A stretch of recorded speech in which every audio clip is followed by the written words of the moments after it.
بسم اللہ الرحمن الرحیم۔ عزیز طلباء، ایک اور لیکچر کے ساتھ میں محمد عدیل شہزاد۔ ہم نے لاسٹ ٹائم پڑھا تھا حصہ غزل خواجہ میردرد کی پہلی غزل کے پہلے دو اشعار، اور آج ہم خواجہ میردرد کا ہی شعر نمبر 3 اور شعر نمبر 4 پڑھیں گے۔ شعر نمبر 3 ہے: دید و عدید جو ہو جائے تو غنیمت سمجھو، جوں شرط ورنہ ہم اہل نظر جاتے ہیں۔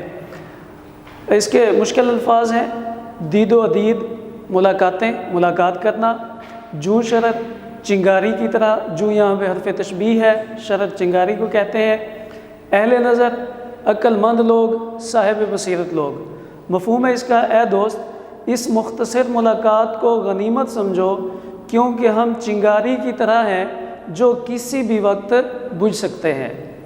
اپنے اہم نکات کی طرف آتے ہیں۔ سب سے پہلے ہے دوستوں کی ملاقات غنیمت سمجھو، زندگی کا کوئی بھروسہ نہیں اور یہ ایک آفاقی حقیقت ہے۔ شاعر نے یہاں پہ زندگی کو ایک چنگاری سے تشبیہ دی ہے۔ زندگی بہت مختصر ہوتی ہے۔ اللہ تعالیٰ قرآن مجید میں فرماتے ہیں: کل نفس ذائقۃ الموت، ہر ذی روح کو موت کا ذائقہ چکھنا ہے۔ انسان کی حقیقت بھی یہی ہے، اور دنیا کے ہر انسان کی حقیقت یہی ہے کہ انسان ایک مختصر وقت کے لیے اس دنیا کے اندر آیا ہے، اور وہ مختصر وقت کتنا ہے؟ اس کے لیے بہادر شاہ ظفر کہتے ہیں: عمر دراز مانگ کے لائے تھے 4 دن، 2 آرزو میں کٹ گئے 2 انتظار میں۔ کہ انسان کی زندگی ہے ہی 4 دن کی۔ انسان مختصر وقت کے لیے اس دنیا کے اندر آیا ہے۔ انسان کو اپنی اگلی سانس کا بھروسہ نہیں ہے۔ نہ جانے کس گلی میں، کس محلے میں، کس جگہ پہ انسان کی سانسیں ختم ہو جائیں، انسان ختم ہو جائے۔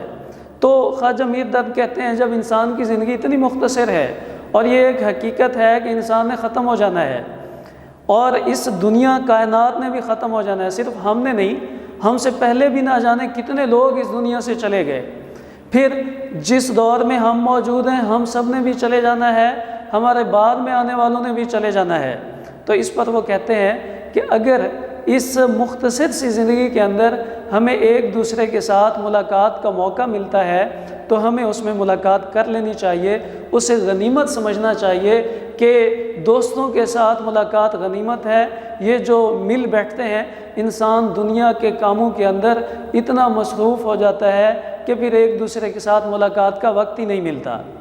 پھر اس مصروف زندگی کے ساتھ ساتھ اپنی اگلی سانس کا بھروسہ بھی نہیں ہے، اور یہ ایک آفاقی حقیقت ہے۔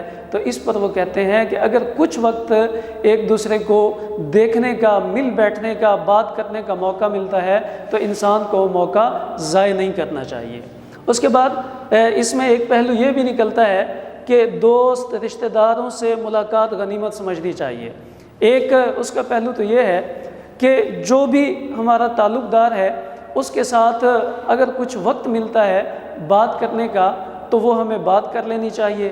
وقت گزارنے کا وقت ملتا ہے تو وقت گزار لینا چاہیے کہ دوست احباب جو ہیں وہ زندگی کا لازمی حصہ ہوا کرتے ہیں۔ ایک پہلو تو یہ ہے۔ دوسرا پہلو اس کے اندر یہ ہے کہ محبوب سے وصال کے لمحوں کو بھی غنیمت سمجھنا چاہیے، کہ محبوب بھی ہر وقت میسر نہیں ہوتا۔ محبوب چاہے حقیقی ہو چاہے وہ مجازی محبوب ہو۔ اگر ہم حقیقی محبوب کی بات کریں وہ تو ہر وقت میسر ہے۔ انسان کی زندگی مختصر ہے، انسان مصروف ہے۔ حقیقی محبوب تو ہر وقت جو ہے، جس سے مراد اللہ تعالیٰ کی ذات ہے، وہ تو انسان کو بلاتا ہے کہ آؤ میرے در پہ مجھ سے کلام کرو۔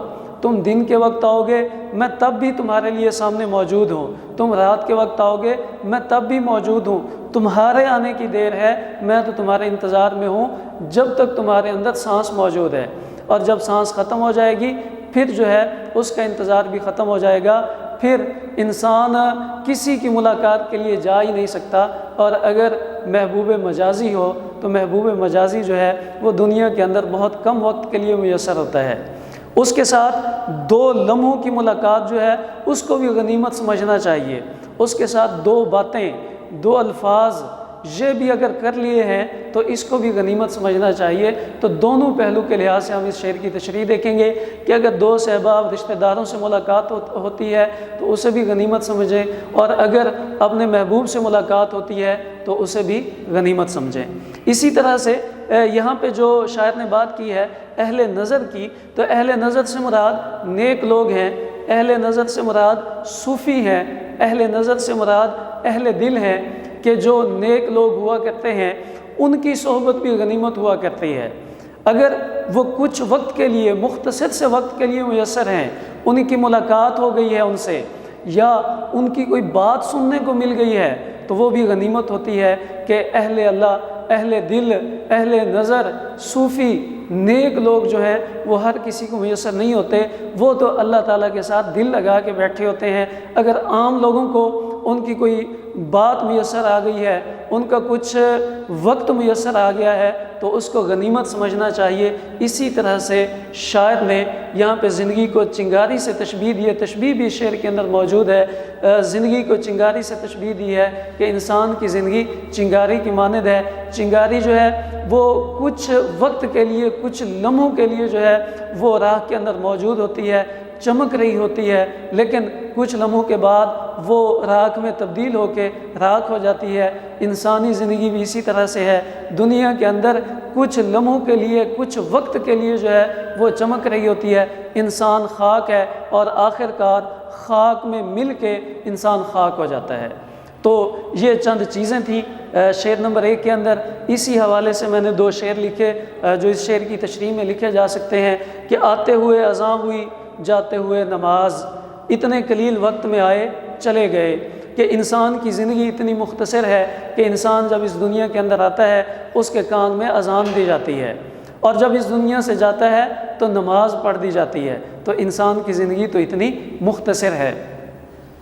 اسی طرح سے غنیمت ہے یہ دید و عدید یاراں، کہ دوستوں سے ملاقات بھی غنیمت ہے۔ جہاں مند گئی آنکھ میں ہوں نہ تو ہے، جب ہم میں سے کوئی ایک بھی اس دنیا سے چلا گیا تو پھر وہ ملاقاتیں ختم ہو جائیں گی، پھر وہ ایک دوسرے کے ساتھ باتیں ختم ہو جائیں گی۔ تو یہ تھا پہلا شعر، اس حوالے سے اس کے لغت، مشکل الفاظ کے معنی، اس کا مفہوم، اس میں سے اہم نکات لکھنے کا مقصد یہ ہوتا ہے کہ جب ہم تشریح لکھنے کے لیے بیٹھتے ہیں، ہمارے ذہن میں یہ چیزیں موجود ہیں تو ہم اپنی تشریح سے بھٹکتے نہیں ہیں، ہم وہی چیزیں لکھتے ہیں جو کہ شعر کے اندر پوچھی جا رہی ہیں۔ اور حوالہ جات جو ہے وہ لکھنے کا مقصد یہ ہوتا ہے کہ جو ہم نے تشریح کی ہے اس کو ہم نے مستند ثابت کرنا ہے۔ اس کے لیے ہم اگر ہمیں شعر آتے ہوں، صحیح آتے ہوں، تو ہم لکھتے ہیں اور اس سے ہماری تشریح کو 4 چاند لگ جاتے ہیں۔ اب آتے ہیں ہم اپنے دوسرے شعر کی طرف۔ شعر نمبر 4 آج کا دوسرا شعر۔ بے ہنر دشمنی اہل ہنر سے آ کر منہ پہ چڑھتے تو ہیں پر جی سے اتر جاتے ہیں۔ کچھ مشکل الفاظ ہیں۔ بے ہنر، ایسے لوگ جن کے اندر کوئی خوبی موجود نہ ہو۔ اہل ہنر، جنہیں اللہ تعالیٰ نے بے شمار خوبیوں سے نوازا ہو۔ منہ پہ چڑھنا، بے ادبی کرنا، گستاخی کرنا، جی سے اترنا، نظروں سے گر جانا۔ اہم نکات، سب سے پہلے اس شعر کے اندر صنعت تضاد موجود ہے، اور وہ الفاظ کون سے ہیں؟ بے ہنر اور اہل ہنر، یہ متضاد الفاظ ہیں، تو ہم کہیں گے کہ اس شعر کے اندر صنعت تضاد موجود ہے، ایسی صنعت جس میں شاعر نے اپنے کلام کے اندر متضاد الفاظ کا استعمال کیا ہو۔ آگے ہم دیکھتے ہیں کہ اسی شعر کے اندر 2 محاورے موجود ہیں، اور وہ کون کون سے ہیں؟ ایک تو ہے منہ پہ چڑھنا، یہ بھی محاورہ ہے، اور جی سے اترنا، یہ بھی محاورہ ہے۔ ایک تو صنعت تضاد موجود ہے اور دوسرا 2 محاورے موجود ہیں، منہ پہ چڑھنا اور جی سے اترنا۔ اس کے بعد بے ہنر لوگوں کا کردار عارضی کامیابی ہے، شعر میں عالمگیریت پائی جاتی ہے۔ اگر میں اس کا مفہوم دیکھوں تو اس کا مفہوم یہ بنے گا کہ جو بے ہنر لوگ ہوتے ہیں وہ اہل ہنر کی دشمنی میں آ کے ان کی گستاخی کرتے ہیں، ان کی بے ادبی کرتے ہیں، اور ہوتا کیا ہے کہ وہ دل سے اتر جاتے ہیں، جی سے اتر جاتے ہیں۔ یہاں پہ اہم نکات میں میرا تیسرا پوائنٹ ہے، بے ہنر لوگوں کا کردار عارضی کامیابی ہے۔ بے ہنر لوگوں کا کردار ہوتا کیا ہے؟ بے ہنر لوگ ایسے لوگ ہوتے ہیں جن کے اندر کوئی ہنر موجود نہیں ہوتا، وہ صرف باتیں کر سکتے ہیں، لوگوں کو بتا سکتے ہیں کہ ہمارے اندر یہ خوبی بھی موجود ہے، یہ خوبی بھی موجود ہے، اور لوگوں کو باتیں کر کر کے وہ لوگوں کے دل میں اپنی جگہ بنا لیتے ہیں، لیکن یہ جگہ بھی عارضی ہوتی ہے، اور لوگوں کے دل میں جگہ بنا کر جو کامیابی ہوتی ہے یہ کامیابی بھی عارضی ہوتی ہے، کیونکہ کچھ ہی وقت کے بعد ان کی حقیقت لوگوں کے سامنے آ جایا کرتی ہے۔ جیسے میں نے ایک شعر لکھا، حقیقت چھپ نہیں سکتی بناوٹ کے اصولوں سے، کہ خوشبو آ نہیں سکتی کبھی کاغذ کے پھولوں سے۔ تو ان کی جو کامیابی ہوتی ہے وہ عارضی ہوتی ہے۔ اس شعر کے اندر عالمگیریت بھی پائی جاتی ہے۔ دنیا بھر کے لوگوں کا یہی اصول ہے، دنیا بھر کے جتنے بھی لوگ ہیں، بے ہنر لوگ ہیں، وہ کیا کرتے ہیں؟ دوسروں سے حسد کرتے ہیں، دوسروں پہ باتیں کرتے ہیں، ان کا مذاق اڑاتے ہیں، طنز کرتے ہیں، انہیں نیچا دکھانے کی کوشش کرتے ہیں۔ نتیجہ کیا نکلتا ہے کہ جب ان کی اپنی حقیقت لوگوں کے سامنے آتی ہے تو پھر وہ لوگوں کے دل سے اتر جایا کرتے ہیں۔ تو شعر کے اندر عالمگیریت پائی جاتی ہے۔ بے ہنر لوگ حاسد ہوتے ہیں، گستاخ ہوتے ہیں اور بے ادب ہوتے ہیں۔ یہ ایسے لوگ ہوتے ہیں جو اہل ہنر کو کامیاب ہوتا نہیں دیکھ سکتے۔ جب کامیاب ہوتا نہیں دیکھ سکتے تو پھر ان کی گستاخی کرتے ہیں، ان پہ طنز کرتے ہیں، ان کا مذاق اڑاتے ہیں، محفلوں کے اندر جا جا کے ان کا مذاق اڑاتے ہیں۔ اگر میں اس شعر کی بات کروں جو خواجہ میر دد نے لکھا ہے، تو اس کے مطابق انہی کے دور کے اندر چند ایسے شعراء موجود تھے جو انہی کے شعر ان کے سامنے محفلوں میں جا کے پڑھا کرتے تھے، ان کے سامنے ہی ان کی توہین کیا کرتے تھے، لوگوں کے دل میں اپنی جگہ بنانے کے لیے خواجہ میر دد کی توہین کرتے تھے، ان کا مذاق اڑایا کرتے تھے۔ تو اس پہ انہوں نے یہ شعر لکھا کہ بے ہنر دشمنی ہے اہل ہنر سے آ کر، منہ پہ چڑھتے تو ہیں پر جی سے اتر جاتے ہیں۔ تو ایسے لوگ حاسد ہوتے ہیں، بے ادبی کرنے والے ہوتے ہیں، اور لوگوں کے دل میں زیادہ دیر تک جگہ نہیں بنا سکتے۔ بے ہنر لوگ بہت جلد نظر سے گر جاتے ہیں۔ نظر سے گرتے کیسے ہیں کہ پہلے تو باتیں کر کر کے اپنا ایک مقام بنا لیتے ہیں۔ اب لوگوں کی نظر میں تو ان کا بڑا مقام ہوتا ہے، لیکن ہوتا کیا ہے جب عمل کرنا پڑتا ہے تو ان کی حقیقت لوگوں کے سامنے آ جاتی ہے۔ اور کچھ ایسے مخلص لوگ بھی موجود ہوتے ہیں جو سمجھتے ہیں کہ یہ صرف باتیں کرتے ہیں، یہ حسد رکھتے ہیں، یہ ان کا مذاق اڑاتے ہیں، تو ان کے دل سے تو وہ ویسے ہی اتر جاتے ہیں، اور جس کا مذاق اڑا رہے ہوں اور جس پہ طنز کر رہے ہوں ان کے دل سے بھی وہ اتر جاتے ہیں۔ اور پھر جب انہیں کامیابی نہیں ملتی تو پھر یہ کامیابی حاصل کرنے کے لیے اہل ہنر کے قریب جانے کی کوشش کرتے ہیں، لیکن ان کے دل سے تو یہ پہلے ہی اتر جاتے ہیں۔ تو بے ہنر بہت جلد نظروں سے گر جاتے ہیں۔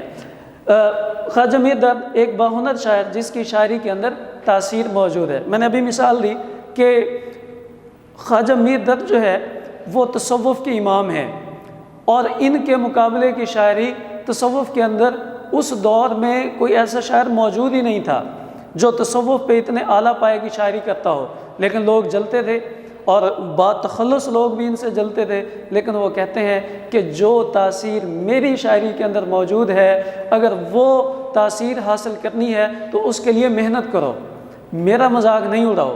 تو اہل ہنر کی مشکلات اور رکاوٹیں، اور جب یہی بے ہنر لوگ جو ہے وہ آگے آ جاتے ہیں تو اس سے اہل ہنر جو ہے وہ ان کے لیے وقتی طور پہ مشکلات آتی ہیں، وقتی طور پہ رکاوٹیں آتی ہیں، لیکن یہ رکاوٹیں ایسا ختم ہو جاتی ہیں جب لوگوں کو ان کی حقیقت کا پتہ چلتا ہے۔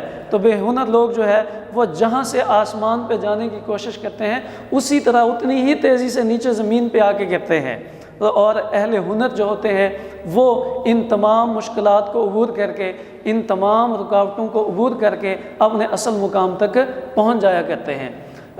اور بے ہنر لوگوں کی اصلیت جو ہے وہ لوگوں کے سامنے عیاں ہو جاتی ہے۔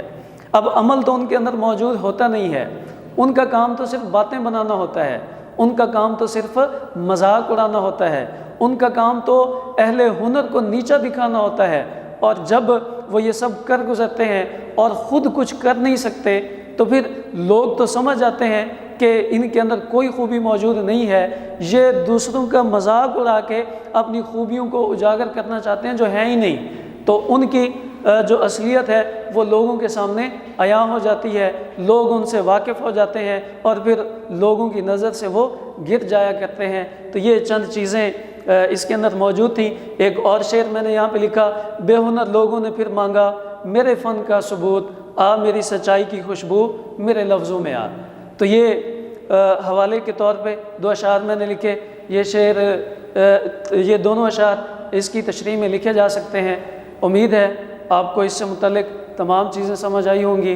ایک اور لیکچر کے ساتھ شعر نمبر 5، 6 اور 7 انشاءاللہ پھر حاضر ہوں گے۔ اللہ حافظ۔